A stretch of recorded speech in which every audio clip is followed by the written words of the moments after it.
नारायणाय परिपूर्णगुणार्णवाय विश्वोदयस्थितिलयोन्नियतिप्रदाय ज्ञानप्रदाय विबुधासुरसौख्यदुःख सत्कारणाय वितताय नमो नमस्ते। अभ्रमं भङ्गरहितम् अजडं विमलं सदा आनन्दतीर्थमतुलं भजे तापत्रयापहम्। भवति यदनुभावादेडमूकोऽपि वाग्मी जडमतिरपि जन्तुर्जायते प्राज्ञमौलिः। सकलवचनचेतो देवता भारती सा मम वचसि निधत्तां सन्निधिं मानसे च। अस्मद्गुरुसमारम्भां टीकाकृत्पादमध्यगां श्रीमदाचार्यपर्यन्तां वन्दे गुरुपरम्पराम्। विद्यायां विबुधाचार्यं वेदज्ञानाब्धिचन्दिरं दुर्मतध्वान्तमार्ताण्डं सत्यध्यानमुनिं भजे। 50 वर्षपर्यन्तं सततं रामपूजकः श्रीसत्यप्रमोदगुरुराट् भासतां नो हृदम्बरे।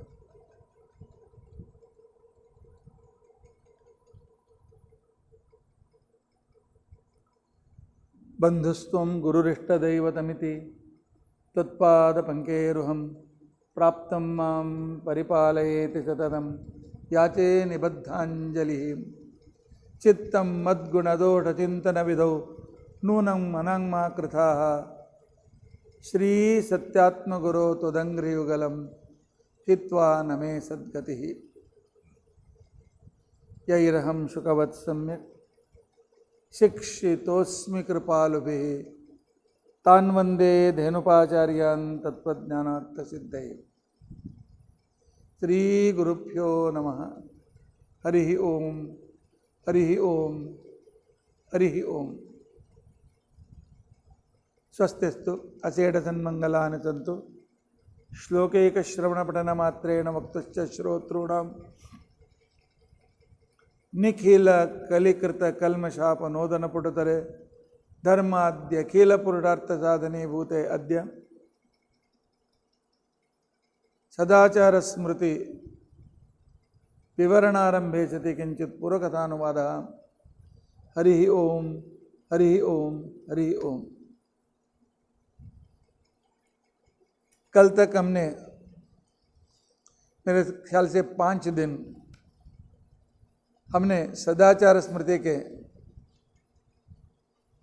2 श्लोकों का विवरण विस्तृत रूप से किया है। स्मृत्वा विष्णुं समुत्थाय कृतशौचः यथाविधि धौतदन्तः। उससे पहले का श्लोक है यस्मिन् सर्वाणि कर्माणि सन्न्यस्य अध्यात्मचेतसा निराशीः निर्ममो भूत्वा परम जयति सोच्युतः। दूसरा श्लोक है स्मृत्वा विष्णुं समुत्थाय कृतशौचो यथाविधि धौतदन्तः समाचम्य स्नानं कुर्यात् यथाविधि। स्नानं कुर्यात् यथाविधि। तो उसके बारे में, स्नान के बारे में 2 दिन से मैं बता रहा हूँ। अब तक हमने मल स्नान के बारे में अध्ययन किया है और उसके बाद मंत्र स्नान, उसके बाद ध्यान स्नान। अभी तीर्थ स्नान के बारे में, जो अत्यंत श्रेष्ठ स्नान माना जाता है, उसके लिए आचार्य जी 1.5 श्लोक हमारे लिए देते हैं। उद्धृतेति मृदा लिप्य द्विषट् अष्ट षडक्षरैः त्रिर्निर्मज्य आप्य सूक्तेन प्रोक्षयित्वा पुनस्ततः मृदा लिप्य निमज्जत्रिः त्रिर्जपेत् अघमर्षणैः। उद्धृतोऽसि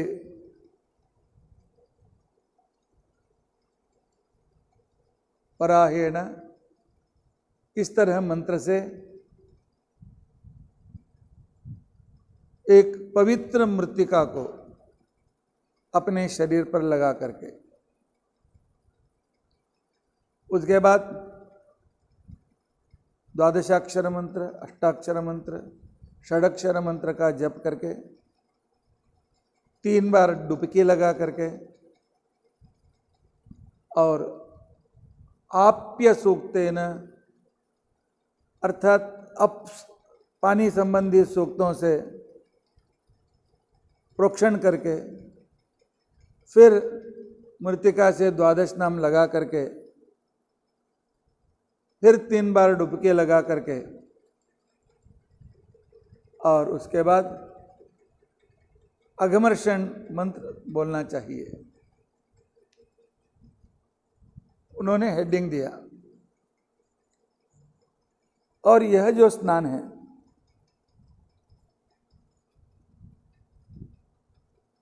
जिनको इसके बारे में कल्पना भी नहीं है वे इसे क्या आजकल करते हैं, ये तो पुराना है, ये सब अंधविश्वास है, ऐसे कहने वालों के लिए यह आज का विधान नहीं है। हमारा शास्त्र, हमारे पूर्वज प्रकृति के अत्यंत प्यारे थे, प्रकृति को प्यार करते थे और विशेष रूप से उनको सिविक सेंस अर्थात आदमी के लिए अत्यंत श्रेष्ठ मुख्य 5 तत्व, जमीन अर्थात मिट्टी, पानी, हवा, शब्द और आकाश, 5 तरह के मालिन्य को पूरी तरह से दूर करके इनको पवित्र करने में ही वे अपनी सार्थकता मानते थे, क्योंकि ये ही मनुष्य के सुख जीवन के साधन है। आज हमने जमीन के अंदर एटम बॉम्ब इत्यादियों का परीक्षण करके जमीन के अंदर प्लास्टिक डाल करके जमीन को हमने पोल्यूट कर दिया है, जमीन को अत्यंत मलिन कर दिया है। फैक्ट्री के और पूरे शहर के गटारों को नदियों में छोड़ करके पानी को तहस नहस कर दिया है। वाटर का मलिनता हमने कर दी है, पोल्यूशन कर दिया पूरे पानी को। और हाई साउंड रेडियो डम जो भी आजकल बजाते हैं और मोटरों के आवाज़ों से पूरे आकाश को भी हमने पोल्यूट कर दिया है, मलिन कर दिया है अथवा उन्हें पोल्यूट कर दिया है। और अभी 2 रह गए हैं, तेज और आकाश, तेज और वायु।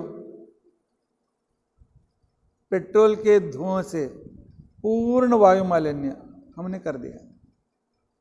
पेट्रोल फैक्ट्री डीजल के, इससे वायु मालिन्य कभी का हो चुका है।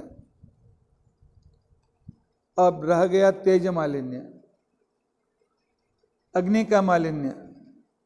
वह भी विषय रूपी गैस से हमारे स्वार्थ के लिए विचित्र विषय रूप गैस, यूनियन कार्बाइड जैसे, और परसों कोयम्बतूर या कहीं पर के इस तरह विषाणु गैस से हमने हवा को भी पोल्यूट कर दिया, तेज को भी पोल्यूट कर दिया।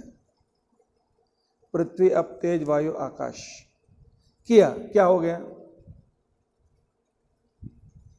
आज तरह करने के लिए अगले ने पीछे के 2 महीने से प्रकृति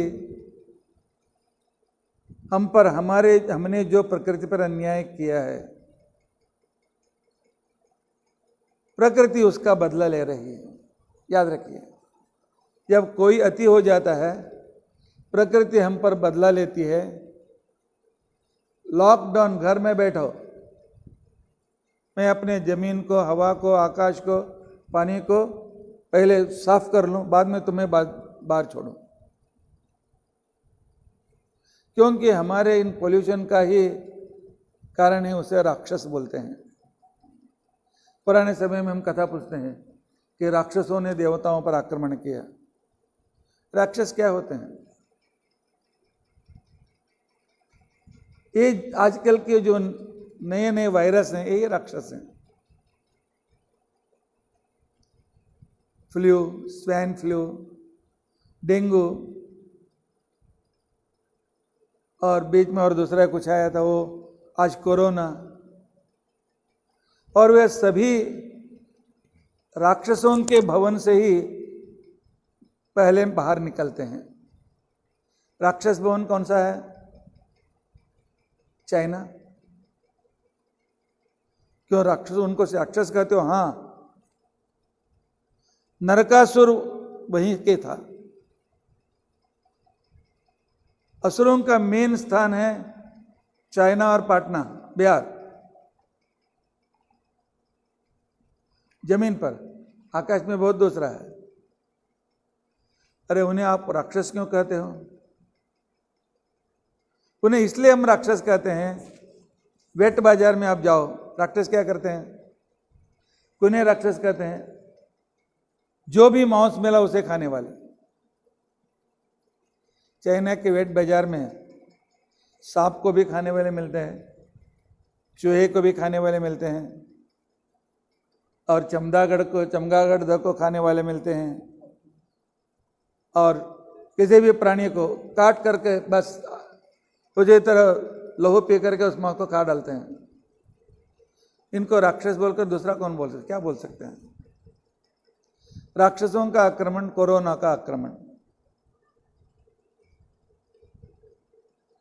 और इस राक्षस से 2 दिन से 3 दिन से आप सुन रहे हैं, सोशल डिस्टेंस, फिजिकल डिस्टेंस, यही राक्षसों को मारने का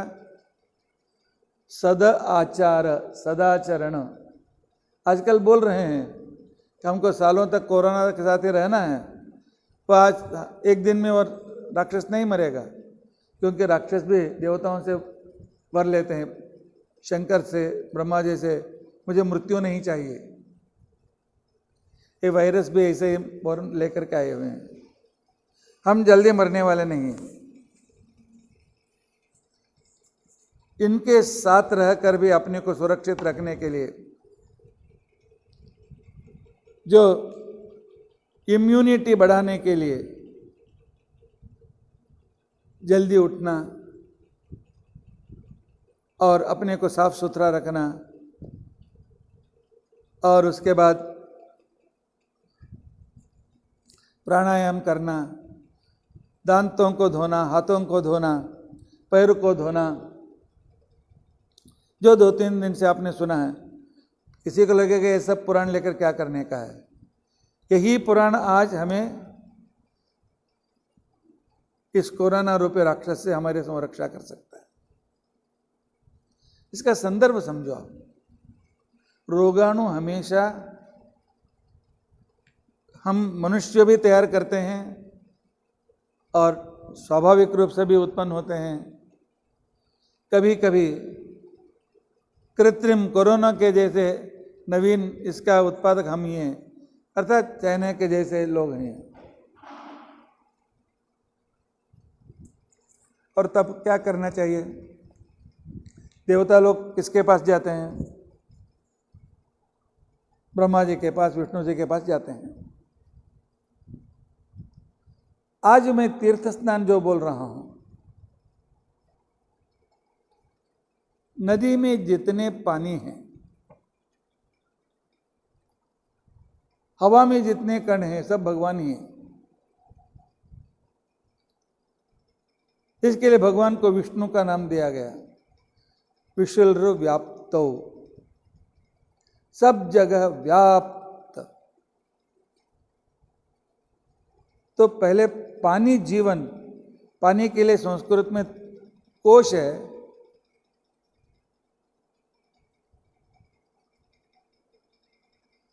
अप जलम जीवनम नीरम इत्यादि शब्द समानार्थक है।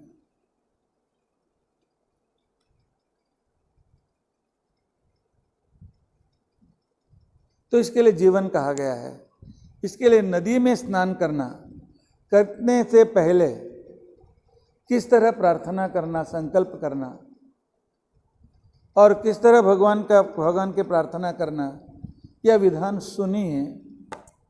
कम से कम साल में 1-2 बार तो करो। रोज किया तो बहुत अच्छा। इसलिए आचार्य जी 1.5 श्लोकों में कहते हैं, शुरू में मैंने बताया, उद्धृतेति मृदालिप्य द्विषडक्षरैः त्रिमज्जाप्य सूक्तेन प्रोक्षयित्वा पुनस्ततः मृदालिप्य निमज्जत्रिः त्रिर्जपेत अघमर्षणैः। नदी, सरोवर आदि जलाशय में स्नान को हमें जाना है। जाने से पहले खाली हाथ मत जाओ। हाथ में एक अच्छी तरह से धोया हुआ चमकता हुआ तांबे का कलश ले लो, जो गुड हीट कंडक्टर है, पानी को शुद्ध करने वाला है। स्नान के कपड़े लीजिए, धुले हुए कपड़े, हाथ पोंछने के लिए कपड़ा, अभिषेक के लिए भगवान का सुदर्शन शालिग्राम और शंख, गले में डालने के लिए तुलसी माला और एक अंजुलि भर, अंजुलि यह होता है मुठ भर तुलसी की मिट्टी ले लो, तुलसी मृत्तिका। यह तुलसी मृत्तिका ही प्राचीन काल से हाईली एंटीबायोटिक सोप समझिए या सोप जेली समझिए या शैम्पू समझिए, कुछ भी समझिए, हमारे शरीर को पवित्र करने वाला है। क्यों? पृथ्वी से ही हमारा जन्म, पृथ्वी से ही हमारे खाने का जन्म, हमारा पूरा शरीर पृथ्वी तत्व से ही, चमड़ा और शरीर में जो चमड़ा है, शरीर में जितने नर्व्स हैं और शरीर में जितनी हड्डियां हैं, सब पृथ्वी तत्व से उत्पन्न है। पृथ्वी तत्व से उत्पन्न शरीर को पृथ्वी से ही साफ करना है। आजकल हम टार रोड चाहिए, वो रोड चाहिए, घर में बार बार कौन गोम से स्नान करता है, उससे टाइल्स चाहिए। शुद्ध मृत्तिका हमसे दूर हो चुके हैं। फिर भी कभी संग्रह करके 1-2 पोतियां घर में लाकर रखे। नदी के पास हम जाते ही नदी के किनारे पर या सरोवर के किनारे पर बैठना चाहिए। बैठ करके अपवित्र पवित्रो वा, हाँ, तुलसी मृत्तिका, गोमय, गाय का गोबर, उसका महत्व मैंने गो की महत्ता के समय बोल दिया है, और दर्भ, इतना लेकर जाना चाहिए। नदी के किनारे भर के थोड़ा पानी लेकर के अपवित्र पवित्रो वा सर्वावस्थांगतोपि वा यस्मरेत पुंडरीकाक्षम सबाह्याभ्यंतरम शुचि, अपने को पवित्र कर लो, मंत्र स्नान कर लो। क्यों? नदी हमारे लिए भगवान है, नदी हमारे लिए माँ है। माता के जैसे हम उसे पूजा करते हैं और नदी पूजनीय वस्तु है। आजकल के विधर्मीय लोग और हमारे ही अनजान ज्ञानहीन युवक युवतियाँ, बुजुर्ग भी, ये क्या, तुम हिंदू धर्म में 33 कोटि देवताएं, दूसरे धर्म में देखो एक ही देवता। पत्थर की भी पूजा करते हो, पेड़ की भी पूजा करते हो, आग की भी पूजा करते हो, पानी की भी पूजा करते हो। एक क्या है? ये देवता हैं। हाँ, हमारे लिए देवता हैं, हमारे लिए, सबके लिए देवता हैं। किसे देवता बनना चाहिए? मातृदेवो भव। माता उपकार करती है इसलिए वो देवता है ना। पिता हमें उपकार करते हैं इसलिए पितृ मातृदेवो भव पितृदेवो भव। उसी तरह पानी के बिना हम जिंदा नहीं रह सकते हैं, इसलिए पानी की पूजा करनी चाहिए। इसलिए मैं जो हमें उपकार करता है हमारे लिए वह देवता है। पेड़ छांव देता है, फल देता है, इसलिए पेड़ की भी हम पूजा करते हैं। पत्थर के द्वारा हम जमीन पर बैठ सकते हैं। पत्थर है तो ग्रेविटेशन फोर्स, पत्थर है तो घर बांध सकते हैं, इसलिए पत्थर की मूर्ति बना करके पूजा करते हैं। इसमें क्या अंधविश्वास है? लगता है अंधविश्वास आपको? अरे आग के बिना हम रसोई नहीं बनती हो, हमारे देवता नहीं हो, इसलिए अग्नि की पूजा हम करते हैं। पृथ्वी, अप, तेज, वायु, आकाश सब हमारे लिए उपकार करने वाले हैं। आकाश नहीं है, आकाश मतलब स्पेस, अवकाश नहीं है तो मेरी बात तुम नहीं सुन सकते हो। मेरी ध्वनि तरंग तुम पर आने के लिए मेरे बीच में अवकाश की जरूरत होती है। वायु के बिना, प्राणवायु के बिना हम जिंदा नहीं रह सकते हैं। ये हमारे प्रत्यक्ष देवता हैं। इसलिए नदी में स्नान करने से पहले अपने को पवित्र करना चाहिए। तांबे में पानी लीजिए और बाजू में जाकर के हाथ पैर धो लीजिए। गंदे पैर से नदी में मत उतरो। कितना सिविक सेंस था। आजकल ऐसे ही पंचभूत को देवता मानने वाले प्राइम मिनिस्टर मिले हैं, इसलिए पूरी गंगा को पवित्र कर दिया, स्वच्छ कर दिया, उन्होंने साफ सुथरा कर दिया, क्योंकि उन्हें ज्ञान था। पुराने जैसे लोगों के लिए प्रकृति को बिगाड़ना, प्रकृति पर अत्याचार करना, यही राक्षस लोग हैं। और उसके बाद तीर्थ की देवता को अनुमति लेने से आप स्नान करते हैं।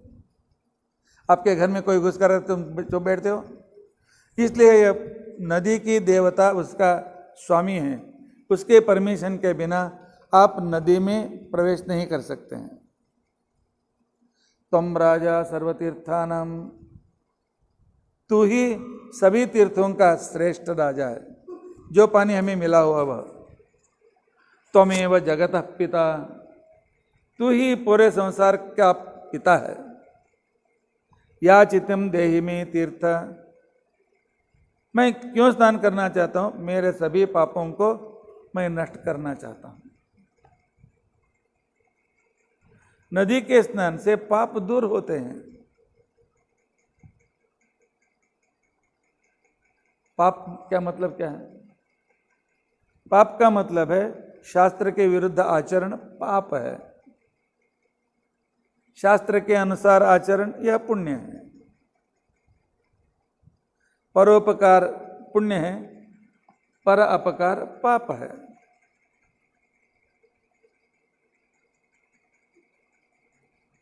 इसलिए महाभारत कहता है परोपकार पुण्याय पापाय परपीडनम। और उसके बाद नदी में किनारे में बैठकर उसमें आहिस्ते से उतरना चाहिए। उतरने से पहले पानी को जोर जोर ऐसा ऐसा ऐसा पानी को हिलाना चाहिए। क्यों? कुछ सांप या मगरमच्छ इत्यादि शांत पानी में आकर के बैठे हुए रहते हैं, उन्हें दूर करना है। और उसके बाद क्रम से स्नान का विधान शास्त्र कहता है। पहले उस नदी की प्रार्थना करना चाहिए। गंगा गंगेति यो ब्रूयात् योजनानां शतैरपि। यह गंगा है, गाम गता गंगा, अथवा गाम पापानि गमयति, नाश करती है, इसलिए गंगा। सिर्फ गंगा गंगा गंगा बोलने से ही पानी पापहारी है, मन में लाते ही वह देवता हम पर अनुग्रह करते हैं। एक बात याद रखिए, जड़ अब कुछ भी अपने का काम नहीं कर सकता है, इसलिए हम जड़ में भी देवता की पूजा कल्पना करते हैं। काव्य में एक विशिष्ट एक क्रम है जिसे हम छायावाद कहते हैं, अर्थात निर्जीव वस्तु को भी सजीव के दृष्टि से देखना। जब विदेश से यह आया,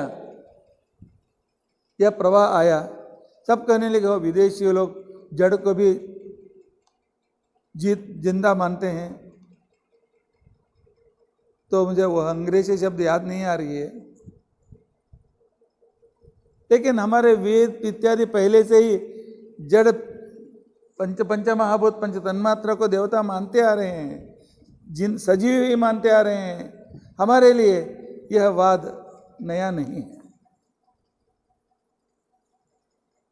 और उसके बाद स्नान का संकल्प करना चाहिए।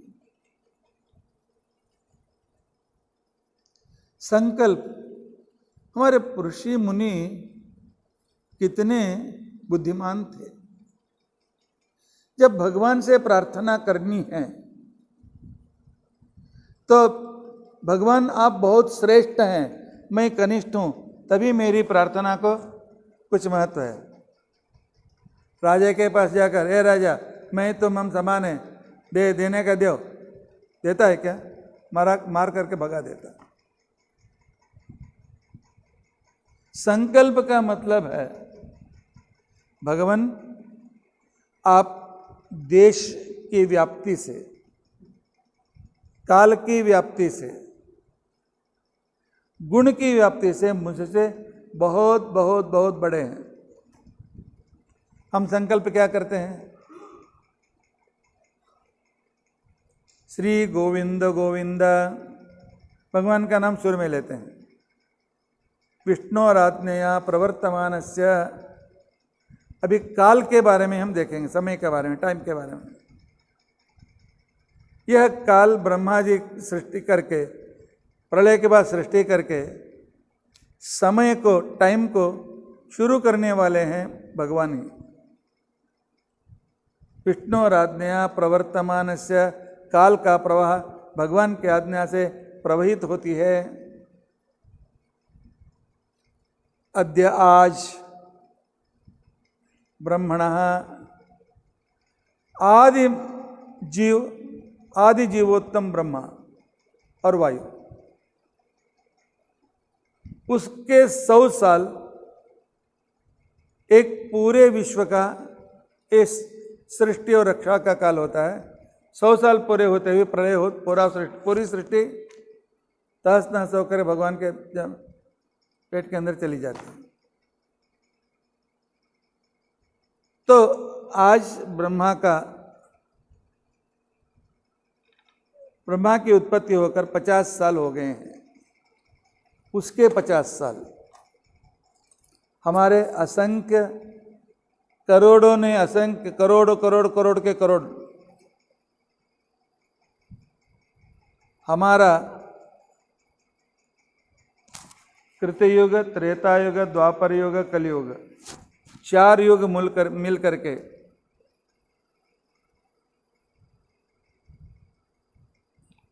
43,20,000 साल। कितना? 43,20,000 साल का मतलब होता है एक महायुग। ऐसे 71 महायुग,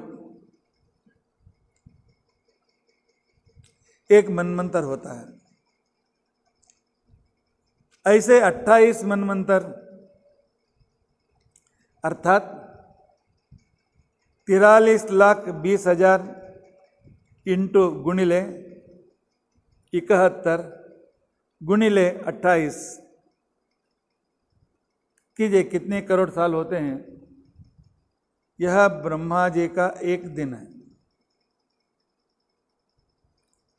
ऐसे 360 दिन 1 साल, ऐसे 100 साल, अर्थात एक के आगे आप 32 जीरो डालते हैं, 36 जीरो डालते हैं, वह ब्रह्मा जी का आधा दिन, उतने साल। और उसके सामने 72 जीरो जब डालते हैं तो ब्रह्मा जी का 1 दिन, उतने साल। ऐसे उससे वैसे 360 साल, 60 दिन, और वैसे 50 साल अब बीत चुके हैं, और 50 साल के 21वां साल चालू है अभी। अर्थात भारतीय अंक गणना, समय गणना कितना प्राचीन है, याद रखिए। अर्थात हमारे इतिहास को रोज हमें याद करके देते हैं। हमारे लिए हीरो ब्रह्मा है, विष्णु है, हमारे लिए सिनेमा वाले हीरो नहीं है। ये तो भगवान के सामने जीरो ही हैं। ये हीरो है ब्रह्मा जी, भगवान विष्णु हीरो है। तो उसमें 21वां साल, 1 साल में अनेक कल्प होते हैं, एक कल्प में अनेक मनवंतर होते हैं, एक मनवंतर में 71 महायुग होते हैं। अभी श्वेतवराह कल्प चालू है, और उसमें वैवस्वत मनवंतर 7वां मनवंतर चालू है 24 मनवंतरों में। उस मनवंतर के 71 युग में, 71 महायुग में 28वां महायुग चालू है। अद्य ब्रह्मणः द्वितीय परार्धे श्री श्वेतवराह कल्पे वैवस्वत मनवंतरे कलियुगे प्रथम चरणे भरतवर्षे प्रथम चरणे। और उसमें आज शार्वरी नाम संवत्सर, उस संवत्सर में भी उत्तरायण, उस संवत्सर में भी वैशाख मास, उसमें भी कृष्ण पक्ष, उसमें भी द्वादशी का दिन, और त्रयोदशी देखते हैं या नहीं देखते हैं कोई निश्चय बता नहीं सकता। बैठे बैठे प्राण चला जा सकता है। कल भी अनिश्चित है हमारे लिए, और मेरी स्थिति इतनी ऐसी है। और भगवान हमारे ये ब्रह्मा जी के 100 साल हमारे भगवान के लिए फ्रैक्शन ऑफ सेकेंड है। इसलिए भगवान हमसे काल से कितने बड़े हैं याद रखो। और उसमें भी हम जो रहते हैं भारतवर्ष अर्थात भारत देश, पहले का भारत देश था एशिया माइनर पूरा, और भरतखंड पूरी एशिया, जम्बू द्वीप पूरी पृथ्वी। और इस पृथ्वी में मैं भारत देश में, महाराष्ट्र में, मुंबई के पास रहने वाले थाना अथवा अभी पालघर जिला, उस जिले में एक तालुका वसई और विरार, उसमें एक भाग छोटा सा गांव बोलिंज। इस बोलिंज में एक 100 बाय 100 की जगह में है विद्यापीठ। उस विद्यापीठ में एक हॉल में एक जगह पर मेरा जैसा थोड़ा जाड़ा है तो 2 स्क्वायर फीट, और तुम्हारे जैसे पतला है तो 1 स्क्वायर फीट। मेरा अस्तित्व इतना। और भगवान यह पूरा जम्बू द्वीप पृथ्वी के ऊपर नीचे अतल वितल सुतल तलातल रसातल महातल पाताल। पृथ्वी के ऊपर भूलोक, भूरलोक, महरलोक, जनोलोक, तपोलोक, सत्यलोक, 14 लोक मिल करके, और उसके ऊपर गैलेक्सी, ऐसे करोड़ों गैलेक्सी मिल्की वे में हैं, अर्थात आकाशगंगा में हैं। ऐसे आकाशगंगा यूनिवर्स में करोड़ों हैं। यह पूरा विश्व भगवान के शरीर में एक जो रोम है, रोम के जोड़ा जो थोड़ा जगह है, उसमें अनंत कोटि ब्रह्मांड समा सकते हैं। अर्थात भगवान का शरीर, पूरा विश्व कितना वह बड़ा होगा, बड़ा विस्तार होगा, कल्पना कीजिए। अर्थात उस भगवान के सामने मैं एक स्क्वायर फीट हूं, जो वह पूरा विश्व है। गुण तो कुछ भी मेरे पास नहीं है। अर्थात भगवान के प्रार्थना के समय में आप देशतः भी मुझसे बहुत बहुत बहुत विस्तृत हैं, कालतः मुझसे विस्तृत हैं, गुणतः तो है ही। ऐसे परमात्मा आज के दिन इस नक्षत्र में, इस तिथि में, इस वार में, इस योग में, इस करण में आपकी आज्ञा से मैं स्नान करता हूं। उनसे अनुमति लेना चाहिए, वे राजा है हमारा। हम अनुमति नहीं लेते हैं, स्नान करते हैं। स्नान का पुण्य नहीं मिलेगा, पाप जो दूर होने वाला नहीं होगा। बस वही।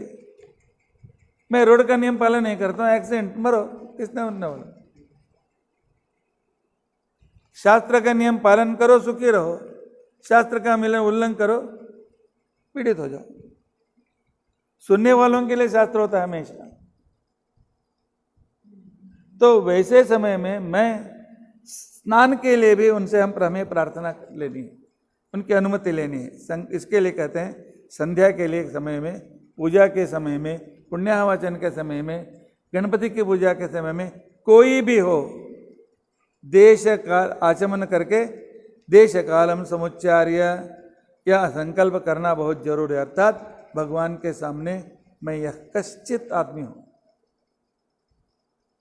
हम आजकल के नवीन साइंस से हम नए सृष्टिकार हैं, हम बड़े बड़े विज्ञानी हैं, हम पूरे अलग सृष्टि भी कर सकते हैं। एक काव्य को बना दिया, मैं भी नया सृजनशील व्यक्ति, मैं भी छोटा, मैं भी ब्रह्मा हूं, कहने वाले साहित्यकार। विज्ञान से कुछ सब कुछ कर सकते हैं, फिजिकल साइंस से, ऐसे कहने वाले वैज्ञानिक आज एक कोरोना के सामने नतमस्तक हैं। प्रकृति के सामने, प्रकृति के एक वायरस के सामने हम आज हतप्रभ हैं, उसके सामने हम लाचार हैं। क्या बड़प्पन है हमारे यहां? इसके लिए हमारे पूर्वजों ने उस भगवान की शरण में जाओ।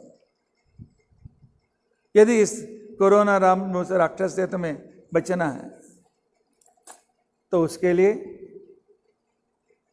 वह तीर्थ में पास जा करके स्नान संकल्प करना चाहिए।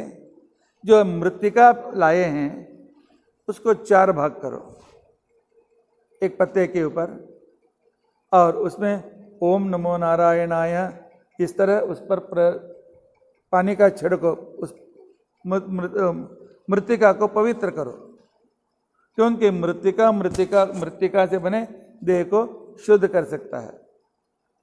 और उसके ऊपर हाथ रख करके ओम भूर्भुवः स्वः तत्सवितुर्वरेण्यं भर्गो देवस्य धीमहि धियो यो न प्रचोदयात्, इस तरह उसका अभिमंत्रण करो। करके उस मृत्तिका देवता भूदेवी की प्रार्थना करो, क्योंकि भूदेवी के हम कृतज्ञ हैं, कृतज्ञ होना चाहिए। हम थूकते हैं, चलते हैं, कचरा डालते हैं, वह क्षमाशील है। और यदि उसके मन में आया, थोड़ी सी हिली, 5, 6, 6.5 रेक्टर से भूकंप हुआ, संपूर्ण पूरे बम्बई गिम्बे दिल्ली गिल्ली सब बिल्डिंग खलास, 7 के ऊपर गया तो क्या उस पृथ्वी से रोज प्रार्थना नहीं करनी चाहिए? क्या अंधविश्वास है? क्या सुपरस्टिशन है?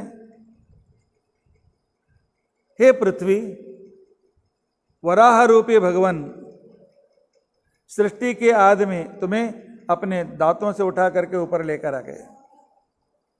उद्धृता शिवराहेण कृष्णेन शतबाहुना, वराह रूपी श्री कृष्ण अर्थात भगवान नारायण जिसके अनेक बाहु हैं, अपने दांतों से तुम्हें उठा करके ऊपर लेकर आए और उसके बीच में विघ्न करने आने वाले उस आदि हिरण्याक्ष को भी अपने दांतों से मार करके तुम्हें ऊपर लेकर आए हैं। तुम्हारे शरण में मैं क्यों आया हूं? मैंने जो भी पाप किए हैं वह तुम्हें मालूम है, क्योंकि जमीन छोड़ करके हम पाप नहीं कर सकते हैं। हम फर्स्ट फ्लोर में बैठकर पाप करते हैं, सेकंड फ्लोर में बैठकर पाप करते हैं। हम अभी 24-25 में माले पर बैठकर पाप करते हैं। अरे वो फिर भी वो बिल्डिंग जमीन पर ही है ना। इसके लिए मेरे सभी पाप तुम्हें मालूम है, इसलिए उन पापों की क्षमा करो। इस तरह कह करके वो जो एक भाग है अपने पूरे शरीर में लगाना चाहिए। ये क्या मिट्टी को शरीर को लगाने का? अरे साबुन में जो चर्बी है, जो मृत शरीर से, मृत प्राणी के शरीर के जो भी स्टार्च है उससे साबुन में मिलाते हैं, मालूम है आपको? उस चर्बी को लगाने के लिए तुमको असह्यता नहीं होती है मरे हुए प्राणी के चर्बी को, तो शुद्ध मृतिका को लगाने में क्या है? क्यों डरना चाहिए? जो हमारे शरीर को पवित्र करता है। मृत्तिके ब्रह्मदत्ता से, हे पृथ्वी, ब्रह्मांतर्गत सृष्टि करने वाले ब्रह्मा के अंतर्गत विष्णु के द्वारा तुम यहाँ आई हो। कश्यप ऋषि ने पूरे पृथ्वी की रक्षा की है, तुझे पवित्र किया है कश्यप ऋषि ने। इसलिए मृत्तिका मेरे शरीर को बल दो। मृत्तिके ब्रह्मदत्ता से काश्यपेन अभिमंत्रिता, मृत्तिके देहि में पुष्टिम त्वयि सर्वम प्रतिष्ठितम। यह पूरा विश्व तुम्हारे आश्रय में है। अरे जिसके द्वारा हम उपकार पाते हैं, एक 10 रुपया देने वाले को थैंक्स कहते हैं। ये पृथ्वी को थैंक्स नहीं करना चाहिए क्या? कृतज्ञता व्यक्त नहीं करनी है क्या? मृत्तिके देहि में पुष्टिम त्वयि सर्वम प्रतिष्ठितम त्वया हतेन पापेन गच्छामि परमां गतिम। तुम पाप दूर करो, मैं फिर अच्छे काम करने के लिए तैयार रहता हूँ। और इस पृथ्वी के लाने वाले वराह रूपी भगवान का आप स्मरण करें। स्मरण करने के बाद तो तीर्थाभिमानी देवता तेज के रूप में, इलेक्ट्रिसिटी के रूप में उस पानी में रहते हैं, क्योंकि पानी के वेग से ही इलेक्ट्रिसिटी उत्पन्न होती है, पानी से अग्नि की उत्पन्न होती है।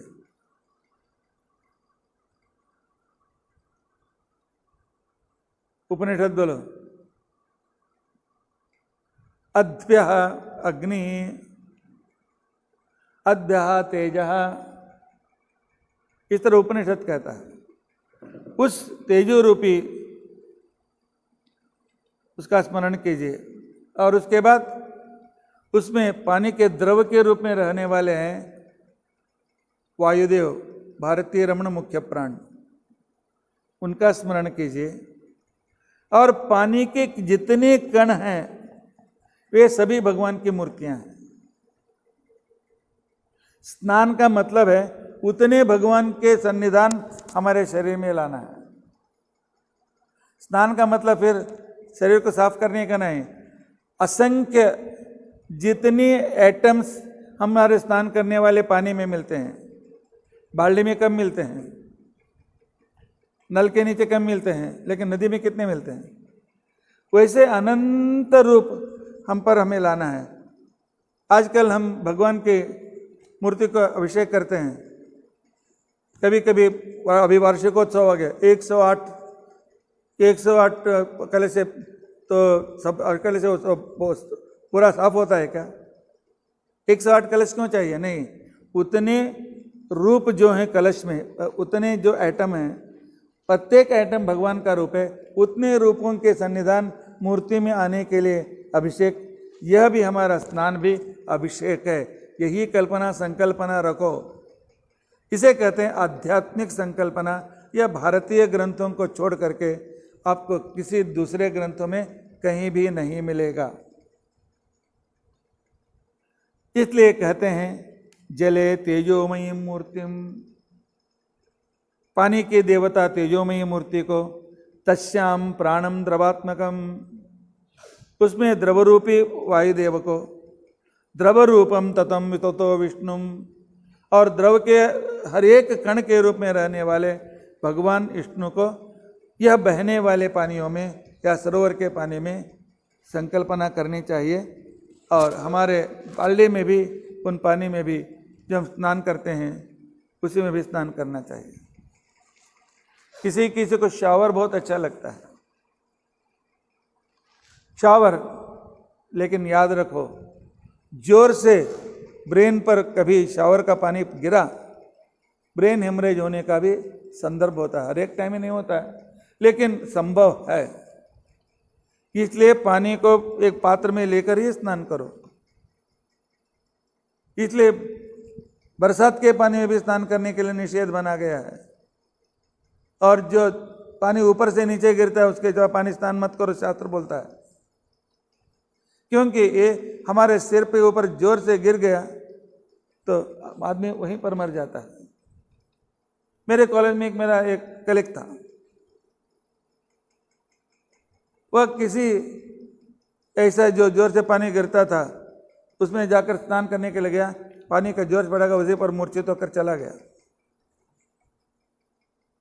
योसो सर्वगतो देवः चित स्वरूपो निरंजनः, अर्थात ज्ञानानंद स्वरूपी परमात्मा जो है वही इस पानी के रूप में मेरे सामने प्रत्यक्ष है।